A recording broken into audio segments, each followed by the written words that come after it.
वैशालीताईंनी पुस्तकाविषयी थोडंसं मनोगत व्यक्त करावं.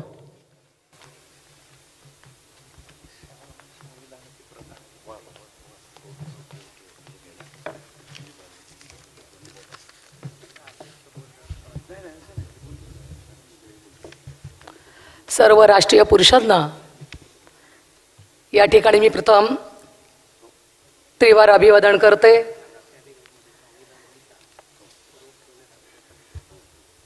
आज खरोखरीच आनंद होतोय की ज्या बाबासाहेबांनी आम्हाला संविधानाच्या माध्यमातून आर्टिकल 19 अभिव्यक्ती स्वातंत्र्य दिले, चालण्याचा, बोलण्याचा, लिहिण्याचा, संचार करण्याचा जो आम्हाला अधिकार दिला. आणि खरोखरच आज त्या अधिकाराचा वापर, त्या अधिकाराचा उपयोग हा कृतीमध्ये आणण्याचा कार्यक्रम या ठिकाणी कवींच्या माध्यमातून असेल. आत्ताच नवा समाज याचे लेखक राम सर्वगोड यांनी केलेलं आहे. म्हणजे खऱ्या अर्थानं रामसर तुम्ही अभिव्यक्ती स्वातंत्र्याचा उपयोग पुरेपूर करून घेतलेला आहे असं मला या ठिकाणी वाटतं. कारण एक समाजाला दिशा देण्याचं काम या तुमच्या पुस्तकातून होणार आहे. अतिशय चांगल्या पद्धतीनं वैचारिक मार्मिक विचारधारा ही नवा समाजाच्या माध्यमातून होणार आहे. तसेच समाजामध्ये विचारांचा राम हा आता तुमच्या पुढे आलेला आहे आणि त्यांच्या आडनावामध्ये सर्व गोड म्हणजे सर्वांशी गोड असणारे राम यांचं पुस्तक जे आहे नवा समाज एक आपल्याला दिशा देणार आहे, एक वैचारिक मार्ग दाखवणार आहे. त्याच्या सर्व प्रती आपण या ठिकाणी घ्यायच्या आहेत.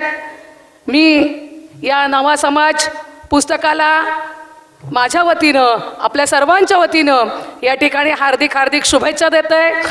तसेच जय भीम साहित्याचे संमेलन आहे हे या ठिकाणी मला त्याचं पहिलंच वर्ष आहे.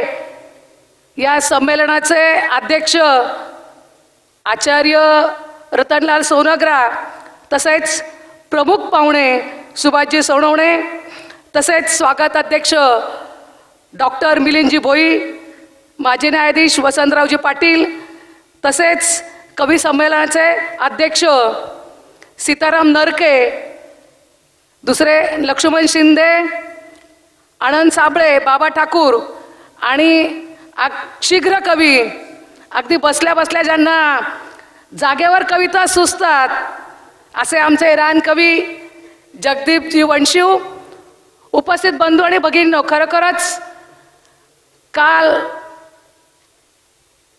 आपण ज्यांची जयंती साजरी केली की 364 दिवस एका दिवसाची आम्ही आता आतुरतेने वाट बघत असतो.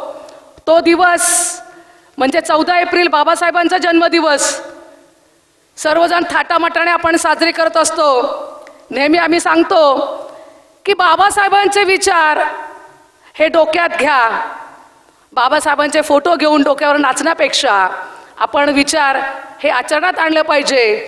आमच्या आता एका भगिनींनी या ठिकाणी पोहडा म्हटला की ज्या हिंदू कोड बिलाद्वारे हिंदू कोड बिल पारित होत नव्हतं म्हणून कायदेमंत्रीपदाचा बाबासाहेबांनी राजीनामा दिला, पण आज आमची महिला या ठिकाणी बोलू शकते ती केवळ फक्त बाबासाहेबांमुळे.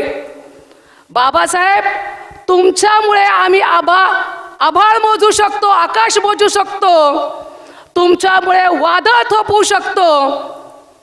आम्हाला शस्त्रांची, तलवारींची, तोफगोळ्यांची आवश्यकता नाही, परंतु एका शब्दामुळे आम्ही वनवा पेटू शकतो.